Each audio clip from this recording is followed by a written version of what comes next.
am live. I'm reading extracts of Joan Marshall Grant's Speaking from the Heart. It is her book, and it's a book about her, but also from her, ethics, reincarnation, and what it means to be human. I'm here in chapter 17, where we are reading about her ideas of ethics, of reincarnation, and these are more or less jottings and notes she left, which were put together. And I have read part of this chapter already, but I finished at a quite amusing paragraph where she's explaining reincarnation here. So the brave soldiers becomes, in a female body, the vehicle of the flesh he destroyed. Murderer becomes mother. It takes a second to shoot again, or flight an arrow, or send a sperm into a womb, but the process of adjusting the balance is slower. 9 months gestation, 3 months swollen tits, at least 16 years of anxiety. Notes for the article on androgen essence of individual. Start with reincarnation as basis of argument. Don't bother to believe it, but accept it as the basis for this theory. The man/woman war is based on the fallacy that an individual is one or other instead of both. Show situations when it is preferable to one or other. Eskimos, female, crusades, female, etc., etc. Victorian child, bearing, brackets, male, etc., etc. But any form of behavior which depends on the one against the other is doomed, because it sunders the individual instead of producing healthy harmony. Musician with one hand only, more or less effective. So women's live fundamentally on wrong steer unless men share the liberation of not being seen as rivals. Note that men who have the courage to jump the sex barriers and therefore are more individual than those who lurk on their own side of the ball game are usually outstandingly efficient. Dress designers in brackets, chefs, etc. And women ditto. Helena Rubinstein, certain doctors, etc., etc.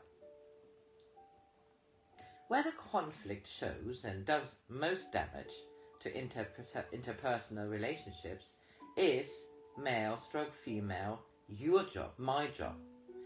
It not only maddens the opponent, as it is intended to do for the sex war participants, uses every weapon, from the bludgeon to the tiny thorn of yes, dear, slit under the toenail where it will fester. For just as in any other ideological warfare, no holds are barred, but is self-destructive. For the individual who sees the opposite sex as an opponent automatically cuts himself asunder. The skill or talent, the potential for sensory awareness, which is curtailed because it seems to be infringing enemy territory, is in the same sad state as the cedar, which is pruned to fit the environment, which turns it from a tree into a bonsai monstrosity, which upgraces the Japanese setup. Any civilization which is composed of male against female individual is doomed to disaster. Symptoms of the anti-androgen affliction. Women who can't do sums, read maps, understand politics, stop being such crashing bores because they rely only on their feminine attributes. Women who rely on the dreary fundamental of their sex, i.e. that they are wives and mothers, the most phony of all worthwhile symbols for what is a mother. What is a wife? You ought to love me. Accept the exploitation of an unit in the intersex war. Men, helpless in kitchen, so are guyed with aprons at barbecues, and they richly buy this humiliation, victims of alimony, which they brought by demand to be breadwinners. Hair on the chest may be useful if you are trying to get a good pelt for a hearth rug, but a poor excuse for incompetence when asked to hold the baby.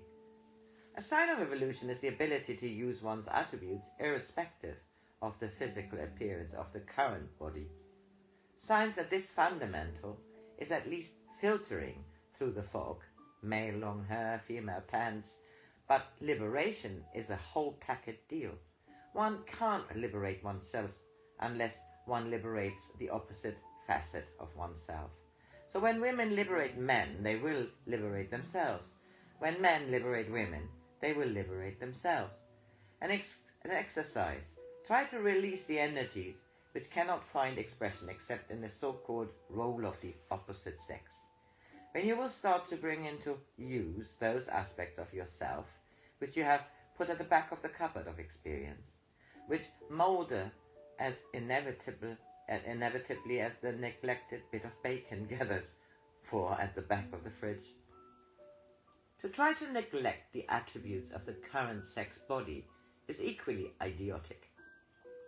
Women who can't cook, men who, although only men take the horrors of war, run like rabbits when their women have babies, for they cannot bear to see pain and blood.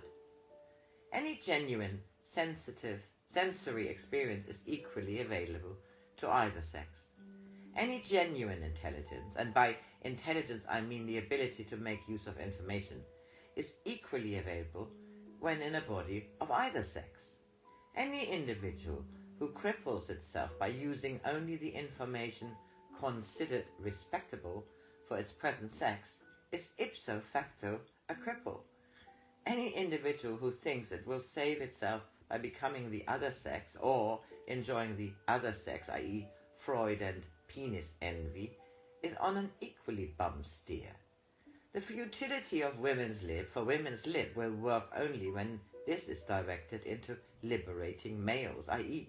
when women liberate, i.e. use, the male component of themselves. And when a woman liberates a man, i.e. from his sad status as his mother's son, his wife's husband, his children's father, and even more squalid, his status as the breadwinner, then she will free herself. And the male no longer wants to challenge another male, father, brother, son, for the totally imaginary goal that in the subjugation of the other half of himself, i.e. the androgen of experience, he will feel secure, whatever that may mean. It seems to me a synonym for stagnant. He will cease to hate women because he will no longer fear himself. So we're coming into chapter 18, group versus individual, and I'll read that another time. Happy Monday!